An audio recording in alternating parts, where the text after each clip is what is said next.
the money. That's what I always say. You always follow the money. Yeah. This is Follow the Money with Mitch Moss and Paulie Howard on VSiN. Good to have you on board. We're live as always, downtown Vegas. Circa Resort and Casino is the spot coming up in this hour. Much more on the playoff games that we have in action tonight. Our best bets within pocket plays. Paulie, what do you think about the PGA happening to land this week? Oh, unbelievable timing. With all these short series in the NBA and NHL playoffs, Sure. Fantastic Remember timing. when we did mornings a couple of years ago when Scotty got arrested? The day out, it was all chaos. What the hell's going to happen to this guy? Yeah. So we'll talk about it now. We go out to the Progressive guest line. Neil Parker, kind enough to join us, sports betting analyst at Covers. Good follow on X as well, at Neil Parker Bets. Hey, Neil, good to talk to you today. How are you?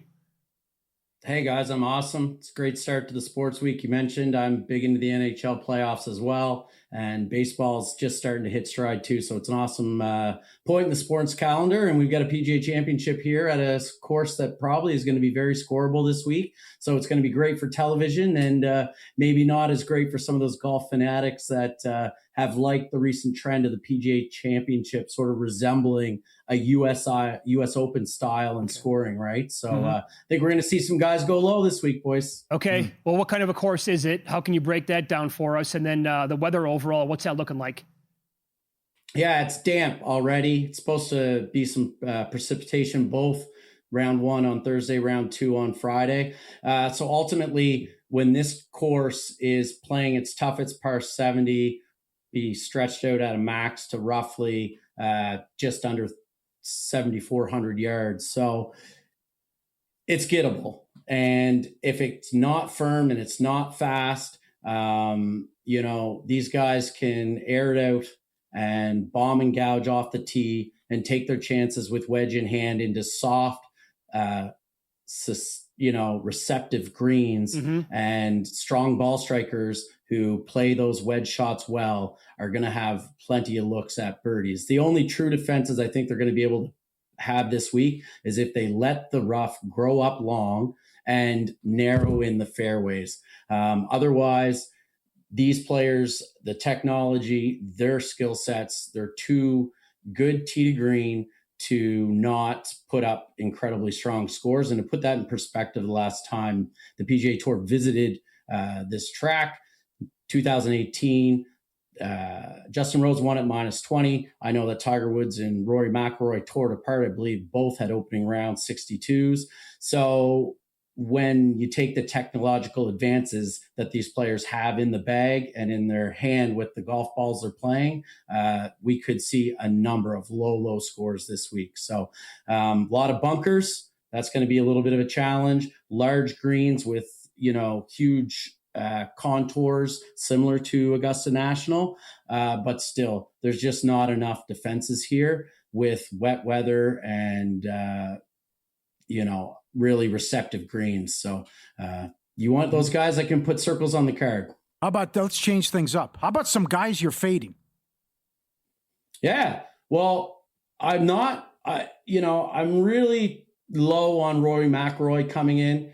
The number one reason is just last week he lost true strokes on and around the greens during the Truist. This is just his second event since winning the Masters. It's incredibly difficult to win back-to-back major championships. We all know that. So Rory's, I crossed him off my list this week. Obviously, he's an elite talent and could easily put it all together and win. There's no doubt about it. But winning back-to-back championships is hard enough. Major championships is even harder. So I'm fading Rory. I'm also fading Bryson DeChambeau. I think they're really going to try to set up this track with the long rough and narrow fairways, like I mentioned, and that will penalize DeChambeau if he's wayward off the tee. And he's also just not a strong approach player with his irons anyway. Ranks 61st in this field in true strokes gained on approaches this season. So that's 8 2026 events. Okay, so those are two guys. How about Matt Fitzpatrick? Fading? Yeah, listen, no one's playing better than Matt Fitzpatrick right now. That was an awesome story with his brother Alex. But I think, it's just so difficult to continue that elite play, and drop to 18 at the 2026 Masters. That was a bit of a letdown because he was in a position where he was a highly touted contender, then T52 last week. So I think we've seen the peak of his powers already, right? He's already had the 2 individual wins. So I'm just looking past Matt Fitzpatrick this week. Okay, well then how about another golfer who has been scorching hot? This run has been unbelievable by Cameron Young. I would tell you to always shop around. There is one national sports book that has him as low as 8-1 to win, completely unbettable. But, DK is almost at 17-1. Do you like Cam Young this week? Yeah, I love him at that higher price. I wish I would have caught it. I'm in at plus 1,200. He paces this field in true strokes gained tee to green across his past 7 events. That includes the 2 victories. That includes the T3 in the Arnold Palmer and at the Masters. And what is most encouraging for me is that he also ranks 4th in adjusted scoring average on tour this season and is 2nd in bogey avoidance. So he's not giving strokes away. And also I think there's positive regression of front of his par 5 scoring. I mean, I think that was a huge storyline coming out of Doral where he didn't take advantage of the par 5s and still almost lapped the field.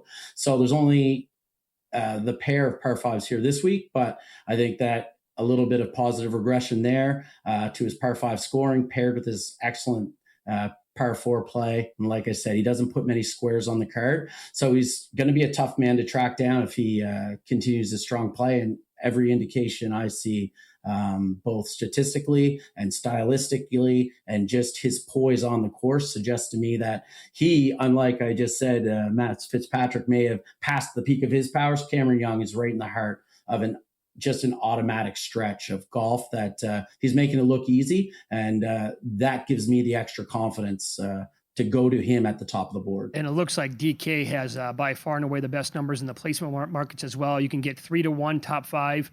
And you can get plus 154 top 10 on Cam Young right now. That to me feels like it's absolutely worth a bet. Neil Parker, our guest sports betting analyst at Covers at Neil Parker Bets on X. DK is at plus 380 on Scotty Scheffler. FanDuel has plus 480 on Scotty Scheffler. Is there a way to attack his numbers this week, Neil? So I think you kind of got to make a choice. I opted to not bet Scotty Scheffler this week. But if you do want that exposure, because ultimately in the outright markets, you just want a winner. So, you take your allocated bankroll for the week and you just shift more of it to the top of the board on Scotty Scheffler. And then you want to round out your card with more long shots in the, plus, 50-1, like down the board, right? You can't overload at the top. So if you want to bet Scotty Scheffler, I think he's got a great chance to win. He has 3 consecutive runner-ups. Those odds place him at about 17 to 19 win probability. Mm-hmm. So obviously you need to adjust as needed. I passed on Scotty Scheffler. I wouldn't, give anyone any grief if they decided that they wanted to take the guy with 3 consecutive runner-ups and stack fields that has led this field in true strokes gained tee to green during that stretch. His adjusted scoring numbers, his bogey avoidance, everything you are looking for, he checks the boxes. It's just whether or not you're willing to lay a big bet at a short number. Sure. So that's a personal decision. He's even money top 5 at FanDuel. I think that's probably the best number that you can find on him to go top 5. Let's go down the board here. Make a case for Russell Henley this week. Yeah, I just think that very few can match his tee to green accuracy and precision. And in particular, he's an excellent wedge player. He's also a proven winner. And he's right at this point in his career where the next step is that major championship win. He's contended in the past. He was T3 in the Masters in April, and his past 2 major championships, he was also top 10, finished T10 in both. So we're just at this point where the next step for him is winning a major championship. And I think this course probably suits him as well as any track other than Augusta National that we'll see over the next few years. And I also feel like he's prepping his whole calendar, to make that statement and win that first major championship. So I think we're getting a great price. I think you can even find plus 5,500 out there. I get in at plus 5,000. So yeah, I really like Russell Henley this week. And I do think you'll see that his number might creep down a little bit. So very good. Neil, great breakdown. Thanks so much for the time today. And best of luck with the PGA this week. Hey guys, really appreciate it. Followed the show over the years, so it's a real honor to be on and talking some golf with you. And keep up the good work, fellas. Thank you. Enjoy. Really appreciate that. Back at you. And again, follow Neil. Good follow there on X at Neil Parker Bets, sports betting analyst with covers as well. Ricky was good. Thought he was going to win. Yeah. Yep. That was fun. What is so he? Again, perfect timing. Because I think if the Pistons win tonight, they'll close it out in 5. I agree. We're looking at all these short series in the NBA and NHL playoffs potentially. So great to have a major, and I think it'll be wide open, and it'll be interesting with the course, too, and the weather. Oh, it seems like that was almost 100 years ago now when they used to have it in August. They did the right thing. Oh, they absolutely did by putting – remember that? Because it would be the Masters right away in April, and then it's like, hey, boys, now you got to wait until the end of June for the next major. Like, wait, what? And then the PGA was played on a weekend in August when you have preseason football the entire time. A developing situation. A big hit at Wynn just happened. I want to throw some strategy at you, too. Something we've talked about on this show many times. Okay. But it happened again. I think I know where you're going. Okay. All right. Bob Dancer, Randy McKay, that kind of thing. I can't wait to hear what that, what just happened, obviously. And up next, how about this? We'll tell you which player has gone over his prop 13 out of 14 games in this scenario on Follow the Money. It's VSiN, the Sports Betting Network.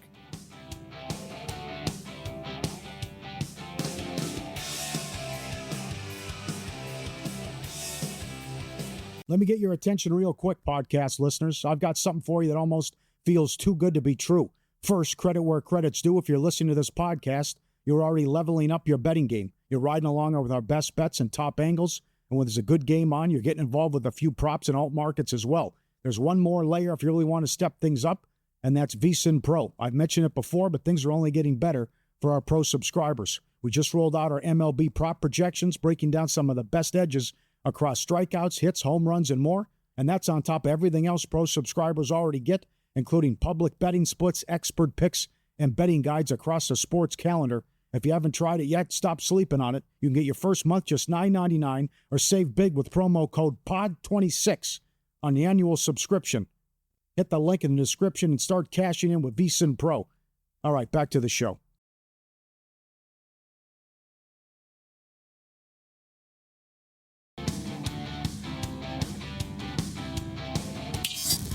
This is Follow the Money on VSiN.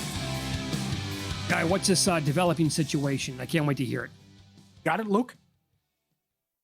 All right. They'll have it in a second because it just happened.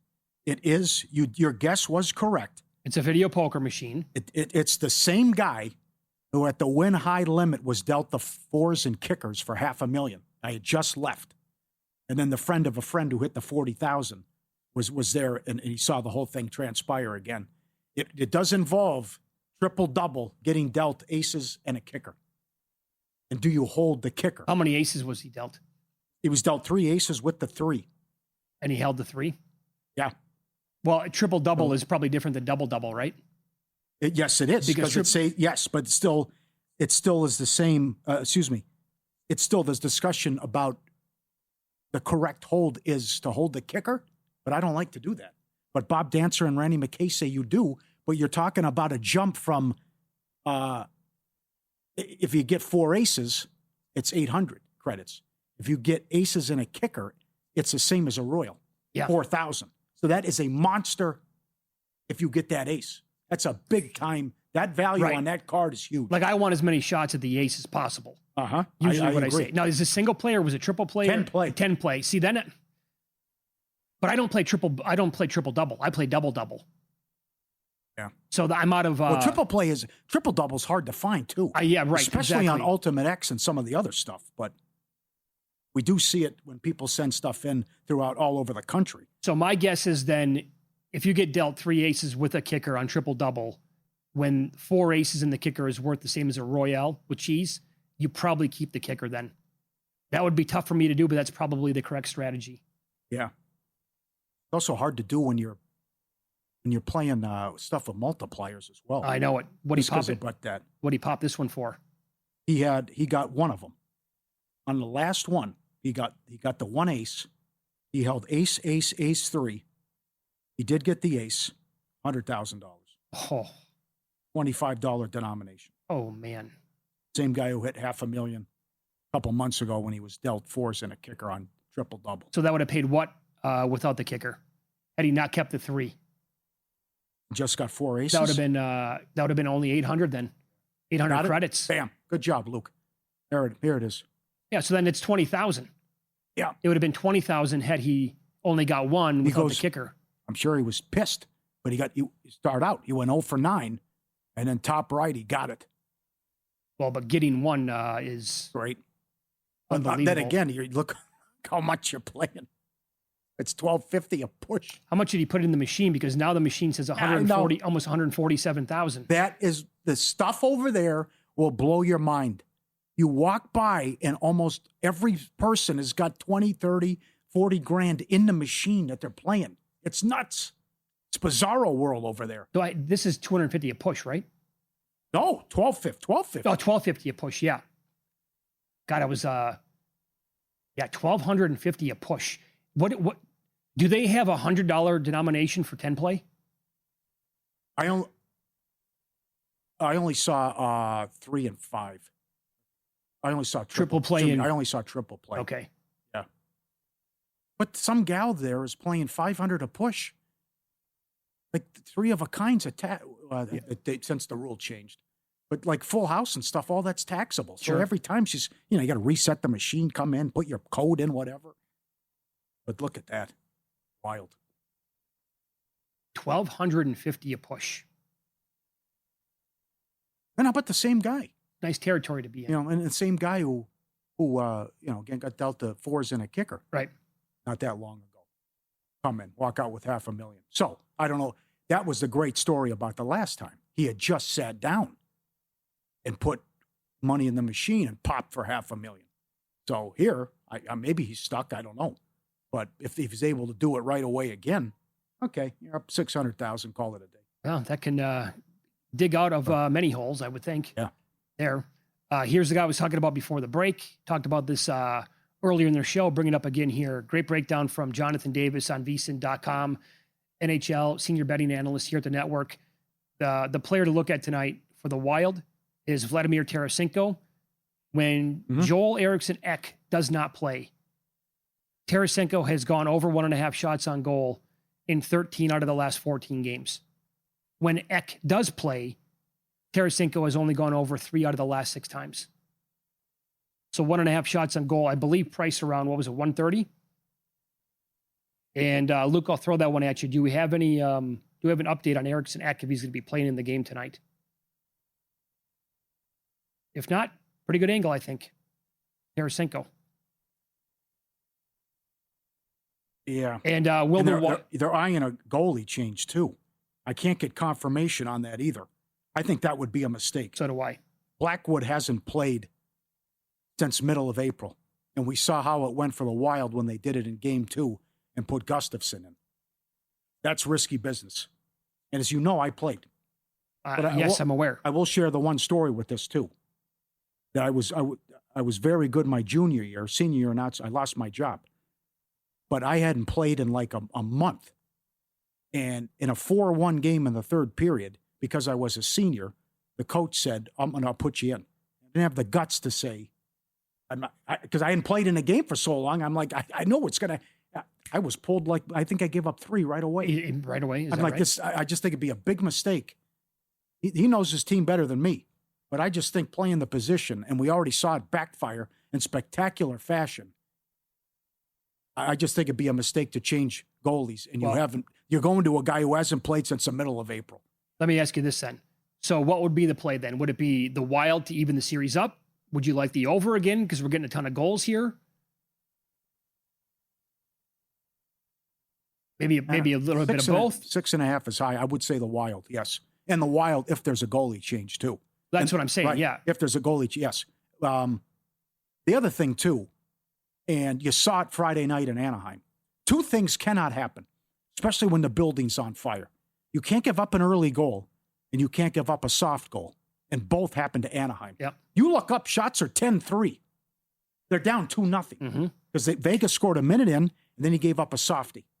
And then you have a goalie change after the first period. Oh, that game was over. That's right. You have no shot. You can't do that. You know, the building, you could hear a pin drop then, and then you just put your team in a hole. And that was all she wrote. But great job with the response to tie it at 2. But, yeah, wild if there's a goalie change, and suddenly we would have a series here after all this Colorado-Carolina talk. You have a best bet tonight in the NBA. The one, I think it's the first bet that I made on either one of these two games would be the prop for A.J. Mitchell over 24.5 points, rebounds, and assists. I know Zach Cohen wrote about it today at vsin.com as well, so we're on the same page. I found it at even money earlier today, and most books had it like $1.30 in that neighborhood, some actually higher than that. So I thought even money was probably a pretty good bet. My one concern about playing like any overs, honestly, with the Thunder is what if it turns it for any of these players. Yeah. What if it's just, all right, this is it for the Lakers. They know it. They tap out. And they do know it. Yeah. And it turns into a 30-point rout. Then it's just going to be, they're going to play like 15 guys tonight. And that'll be a problem. I don't want to go too nuts here. Well, to me, Hachimura is a good player. And he can score. And he's been great in these playoffs. Again, he's gone over his 3-point prop 11 of the last 12. But DK and Caesars Will Hill have moved it to 2.5 now. But I still would go over 2.5. Well, he's been clearing 2.5 too, though. He's been great. And I don't mind his points either. Because I think he's going to go off with points. And the other thing is what you said earlier. If you want the Lakers, it's got to be first half only. Mm-hmm. As they've led, it covered, and you cashed a nice ticket on the money line the last 2 games. And then it comes out silly turnovers, big run's going to happen. And then next thing you know, you're down 10. So, well, let me ask you this. Of the 2 players who have been awesome with their props playing tonight, one would be Rui Hachimura. The other one is Tobias Harris. Rui is 14.5. Tobias Harris is 18.5, but he's scoring 20 points every game. Great, yes. Do you like them the same? Do you like one player more than the other? Bet them both? Or is it stay away time for Harris because it's now bumped up to 18.5? Yeah, but that's going to be very popular because that was under the radar. And now that's finally people are paying attention to that too. That's right. That it's 10.5. But then again, look at, and Lance, who watches every day, he's sending all the tickets. He's doing a beautiful job. He's laddering Cat every game. And he can't make it high. 3.5 mistake. 4.5 mistake. 5.5, still a mistake. We got tweets that I still play it. It's up to 5.5 plus money. Yes. They've changed the offense, and Cat has been a great passer, considering he's doing this in foul trouble and in blowouts. And I'll throw this on top. The one reason why I was hesitant the last couple of games, I didn't know if he was going to be impacted by no OG Anunoby. Clearly didn't matter. Didn't matter. So, and it looks like it might be matchup proof as well because it happened against the Hawks in the first round. Now it's continuing to be a thing here. And it might not matter who they play in the next round. So if they put 5.5 with plus money in game number 1, I think you kind of have to bet it still. They're doing a great job cutting and finding the cutter, but also how they're shooting from 3. Brunson, McBride, Bridges, these guys, they kick it out, Hart, and they're knocking down the shots too. Yep, we'll kick around what happened in the NBA draft lottery coming up. The Bucks are now open for business. And guess what team made a run for Giannis before the trade deadline? Surprise, surprise.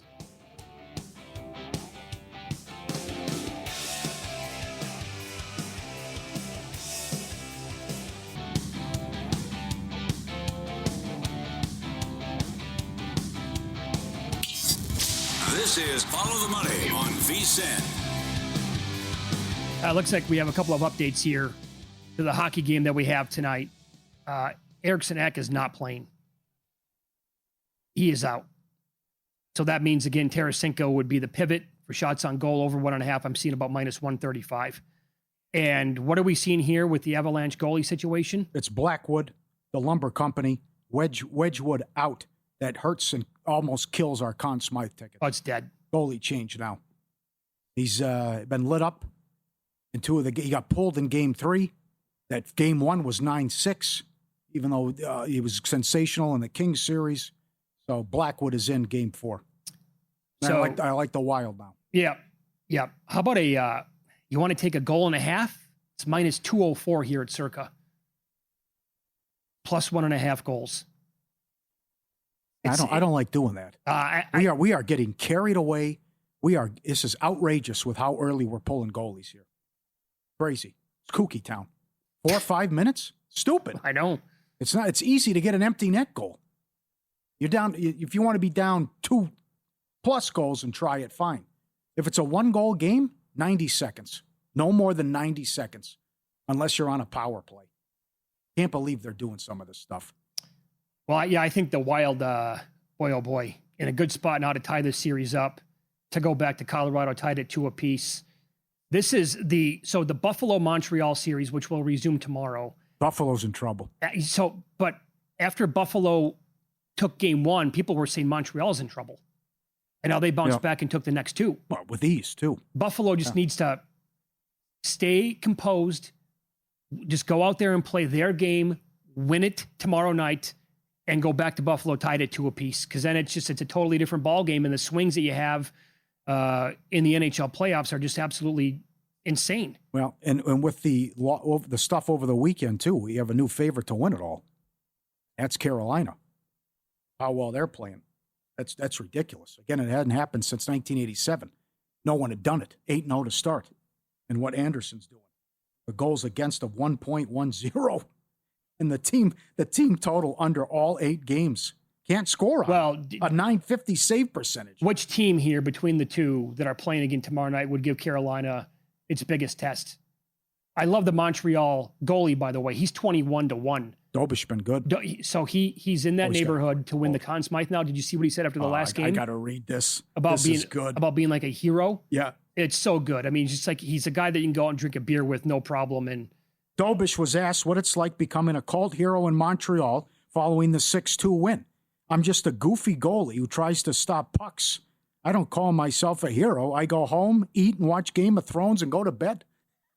How about the level of respect for that kid after that quote? Yeah. Yep. But as John said last week, that some home ice advantage. What an atmosphere. Well, remember, Sean McDonough. Great. Yeah, Sean, best place, bucket list, and best place to watch a game and best environment, inside and outside. Everyone's got the sweater on and everyone's waving something. Sorry, I thought you said John, not Sean. Sorry about that. So loud. So the story, by the way, with the NBA lottery coming out now, yesterday we found out the top of it. Shams wrote a story today on ESPN.com about now the Bucks are open for business about trading Giannis. Did you see all the teams that made a move for him before the deadline? He included all these teams, according to sources, that called up the Bucks and wanted to make a move. Minnesota, but we all knew that. Yes. And now I wonder if Minnesota would offer the same package in the offseason that they did reportedly during the season, because it was like McDaniels and other players that were involved. Okay. The Cavaliers, they have nothing that they could give the Bucks, in my opinion. I want none of those players. No. So pass on that. The Boston Celtics. And there you go. You might not get a better package than, it could be Jaylen Brown, and then. That's right. Start the insanity. Sure. Brown for Giannis. Straight up. Let's get it done. And Brown had to walk back after he did that Twitch thing.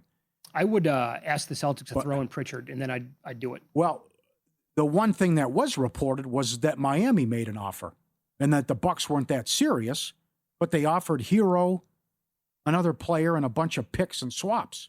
And they said no. Riley said it at his year-end press conference. He does one a year. At the end of the year, he says, we have to get bigger, and I'm not trading Bam. But he said, but they were the team that was interested at the deadline, and they have got to do something in the worst way. They need a star, and it's 4 years in a row they've been in the play-in, and Bam's sick and tired of it. Yep. 2 other teams that evidently called the Bucks, the Knicks did, and the Lakers. They all reached out. Nothing. So I would say Knicks, you don't do anything now. Well, you can't.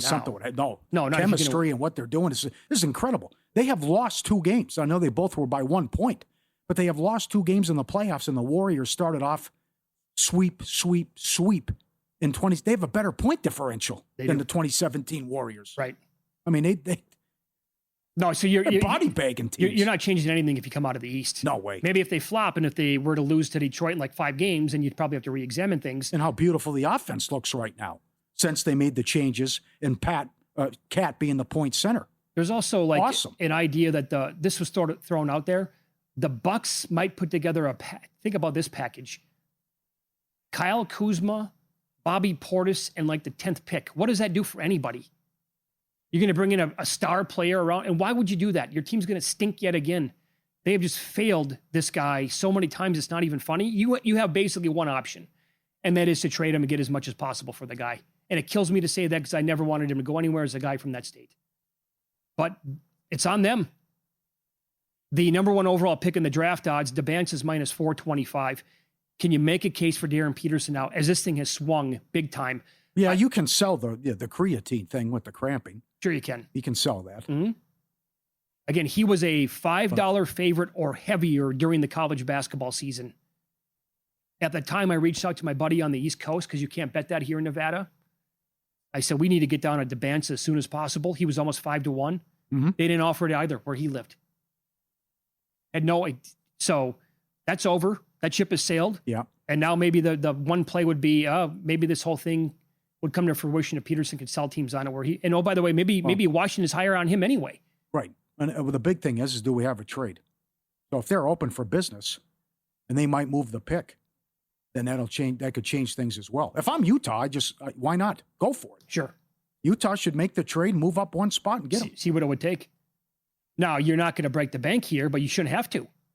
It's a loaded draft. We'll give you the number 2 pick overall in the draft and a future 1? Would that do it? I'm sure Washington would ask for the moon and the stars, but Utah, clearly with this being a completely loaded, this is not a 1-player draft. I mean, it's 10 deep at least. I like what you said earlier. Yaxel. Yes. If he slips to like 10, 11, 12. That's where I've seen him. That's crazy to me. Mm-hmm. How about OKC getting the Michigan center, getting Mara? I've seen him mocked there too. Wow. That could happen.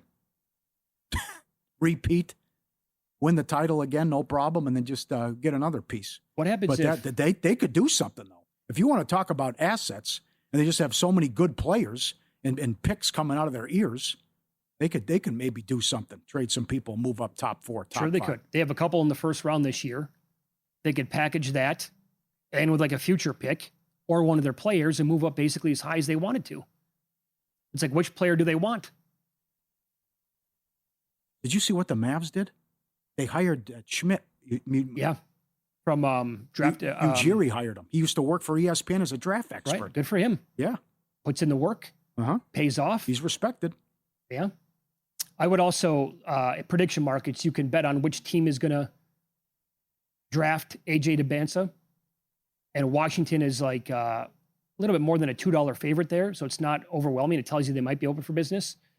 A couple of things is that Utah might be worth it at a plus number because they were around 3-1, I think, when we talked about it earlier today. But the one tricky part about winning that bet with Utah is because this happens in the NBA, Washington could draft Debance number 1, and then Utah could take Peterson, and we could find out 10 minutes later, like they swap picks, and then Utah gave him another future first round or whatever it is. So if that were to happen, then Washington would pay off that bet then for the team to actually draft him. So probably doing nothing is maybe the best play right now. You hearing anything? What do you think the Clippers do? Because I do think it could be chalk 1, 2, 3, 4. AJ Peterson, Boozer, Wilson, then the Clippers. They'll be tempted by Acuff, no doubt. I think he's there for the Kings, which then they'll still work out for the Kings because they love him. Well, that he'll fall to 7 because I'm seeing Brown 5, 6 in that range. From Louisville? Yeah. Is there any chance Boozer or Wilson could slide to number 5 for the Clippers? No, that I don't see. No way. No, a team would have to be ahead.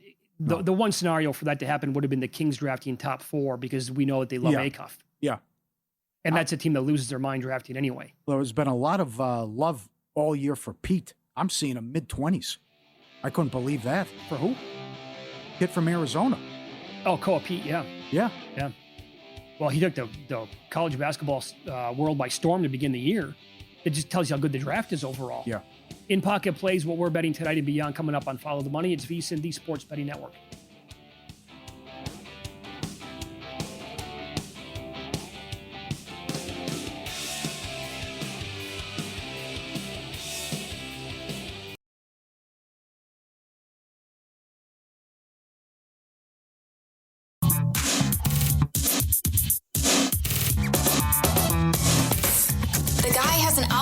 to determine the winner of any given college basketball game. Someone gives you 10,000 to 1 on anything. You take it. Take it.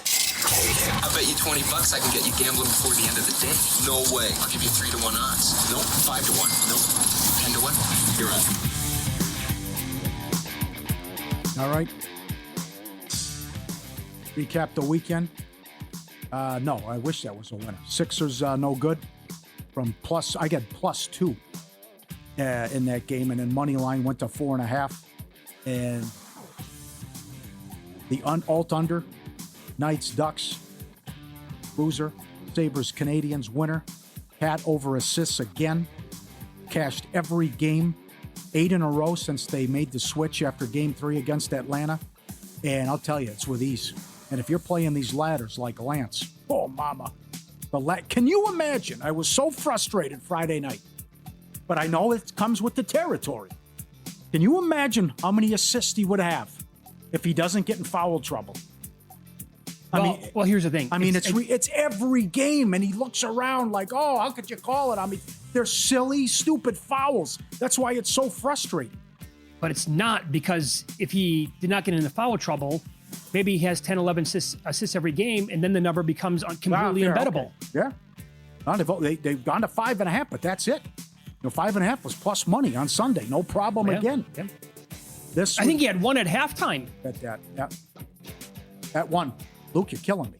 Over 2.5 1 with the threes. Well, Luke was gone on Friday. That's so true. Looks That's like right. 10-game parlay there. Okay. Yep. Fair enough.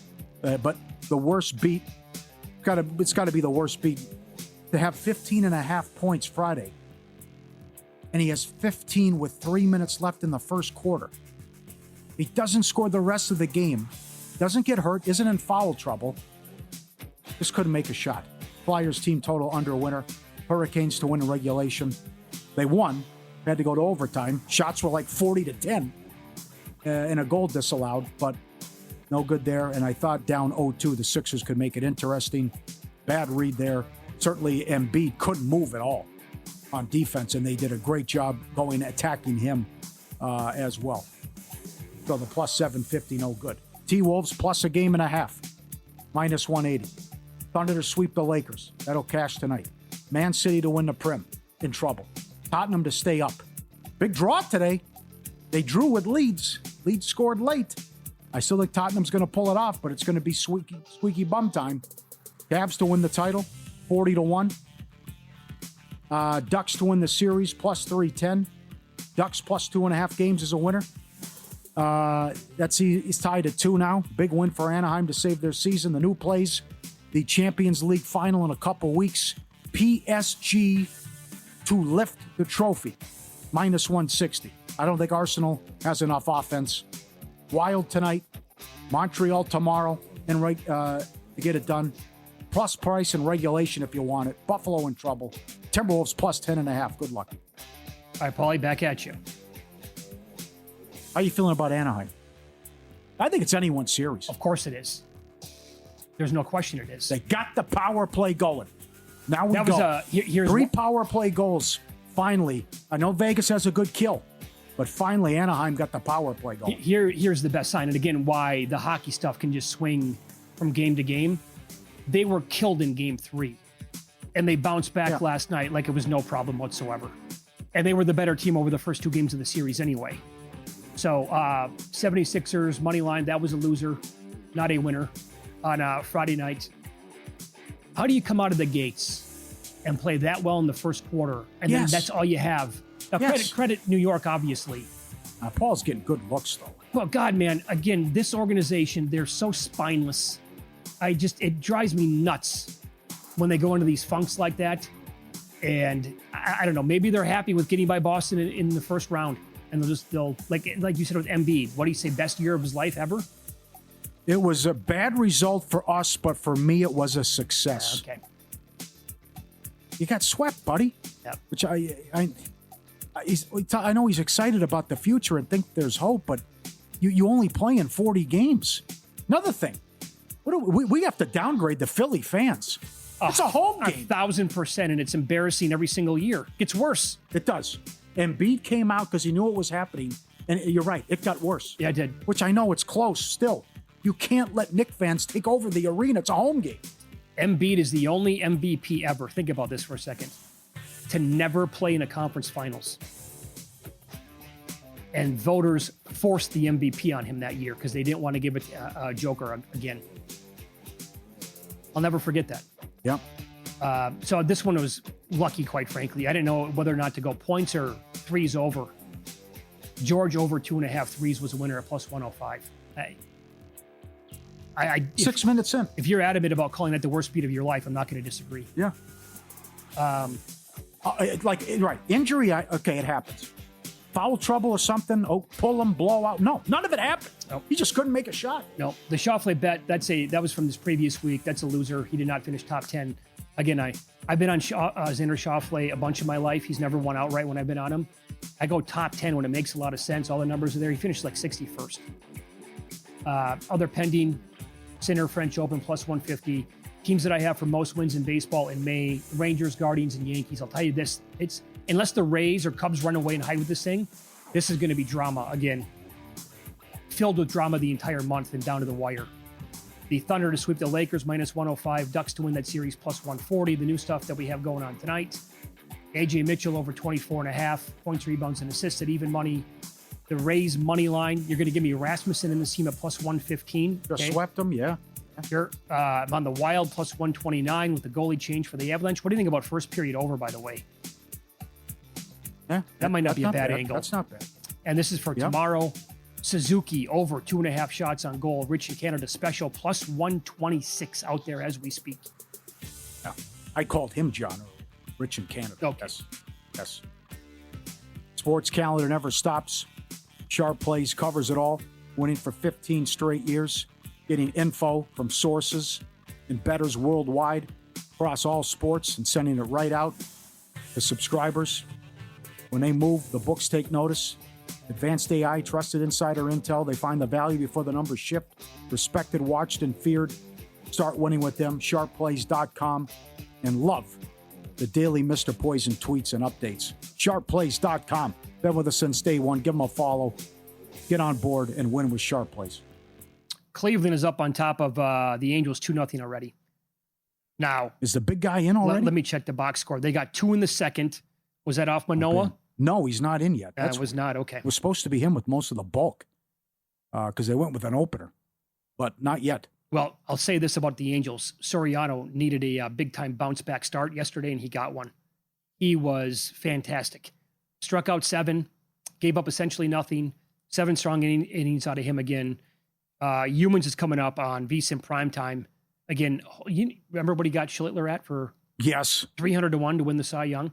Filthy. 300-1. He's the short shot now to win it. And he should be, by the way. Yep. No doubt. Other thing, I don't have any confidence in Cleveland. It's 8 games now of average basketball. And the fact that they went 7 against Toronto, who were down 2 starters. You can't come back and say they were in both games in Detroit, even though they didn't play well. But I just think until they can solve this, either by knocking down threes themselves or figuring out, hey, it's Duncan Robinson. He's pretty good. Don't leave him wide open. Right. How Detroit is doing a better job from beyond 3 is a big surprise to me. And a big reason why Detroit's up 2-1. But to be up 17 and to look so good, and next thing you know, it's tied. And Harden saved their bacon. I think Detroit gets it done. Give me a price on New York, Cleveland, Eastern Conference Finals. Oh, man. Garden be rocking home court. Oof, that's a good question. Have you asked anybody? No, I have not. Is it, what am I? I think the Knicks. $3? $2.50? It's got to be higher than $2. I think it has to be. Well, what were they against the Sixers? $2.70? I don't even remember that, actually. That's the thing. You just came back for the first time against Boston. Yep. You hadn't beat Boston in the playoffs since 82. Well, you would never come back down 3-1 and you give up. Maybe you sell your tickets. Maybe Game 4 doesn't look like that if they actually win Game 3. Probably doesn't, but who knows? Right. But then again, it was just incredible to watch. The Knicks started like 11-12 from 3. I don't know if no kidding. I don't know if the Pistons have enough to match the Knicks. Although it did not. Maybe this means nothing. I think you have to. I know where you're going. Are you going regular season? I mean, I have to throw it. It's a whole different team. I would agree. This is a completely different Knicks team now. I would agree. And whatever happened in October and doesn't matter because the Knicks have taken it up a notch and fixed the offense, made changes. They look phenomenal. I think the Knicks would set the Cavaliers on fire. I mean, it would just be, and that's a sweep or a 5-game series at best. The Pistons, maybe that's a 5-game series, but I think the Pistons give them actually closer games. Stay tuned. Following us here, Humans, Will Hill, Prime Time. They're going to be joined behind the counter by DraftKings Johnny Avello. Tomorrow morning, get your day started with VSiN by the books at 7 a.m. Eastern. Good luck tonight.